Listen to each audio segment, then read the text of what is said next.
మన ఆంధ్రప్రదేశ్లో అదే జరుగుతుంది. కానీ ఫైర్ బ్రాండ్లు అందరూ వైసీపీలో ఓన్లీ ఈ అరెస్టులు కేసులు భయంతో ఇప్పుడు సైలెంట్ అయిపోయారు. అంటే బేసిక్గా వాళ్ళిద్దరు ఉన్నారులేండి, పేరు నాని ఇలాంటి వాళ్ళు, మిగిలిన వాళ్ళు. అంటే సమస్య ఎక్కడ వస్తుందంటే టైమింగ్ కూడా లెక్కేస్తారు. ఇప్పుడు ఇవాళ ఒక నాయకుడు మాట్లాడినప్పుడు కేసులు ఇవి నడుస్తున్నాయి, కార్యకర్తలను కూడా కేసులు ఇవి నడుస్తున్నాయి. ఇప్పుడు 5 ఏళ్ల పాటు వాళ్ళు కోర్టులను మెయింటైన్ చేయాలి, కోర్టులకి లాయర్లు వీళ్ళు మూమెంట్ ఖర్చులు భరించాలి. ఈ పెద్దోళ్ళదైనా అంతే.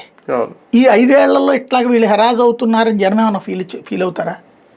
అలా ఫీల్ అయితే కమ్యూనిస్టులు తప్పించి ఈ దేశంలో ఇంకెవ్వడు ఎన్నికల్లో పోటీ చేయకూడదు. ఎవ్వడికి ఇంకెవరికి ఆదరణ ఉండదు. ఎందుకంటే వాళ్ళు నిరంతరం పోరాడేవాళ్ళు. మీరు చూడండి, కమ్యూనిస్టులు పోరాటం మానేశారు. ఇప్పుడు అమరావతి భూముల ఇష్యూలో ఎవడు పోరాడాలా?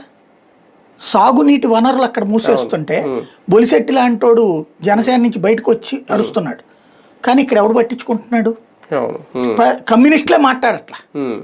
అప్పుడప్పుడు ఒక స్టేట్మెంట్ ఇచ్చి ఊరుకుంటున్నారు. కమ్యూనిస్టులకే పోరాడే ఓపిక లేదంటే మిగతా వాళ్ళకి ఇంకెవరికి ఉంటుంది? బేసిక్గా ఇప్పుడు ఏంటంటే ఒకటే లెక్క, ఎలక్షన్స్కి ఒక ఏడాది ముందు నుంచి తిరిగితే బెటరు. లైక్ చంద్రబాబు ఒక ఏడాదిన్నర ముందు నుంచినో నడుస్తుంది.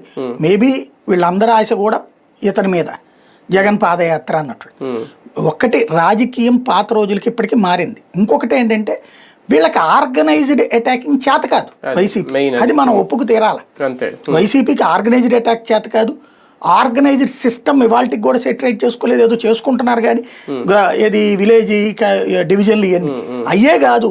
లీగల్కి లీగల్ ఫైటింగ్, తర్వాత ఈ మనం మీరు చెప్పినటువంటి ఇప్పుడు ప్రతి అంశం మీదన పరిగెత్తుకుని వెళ్తున్నాడు ఆ తిరుపతి ఎంపీ గురుమూర్తి.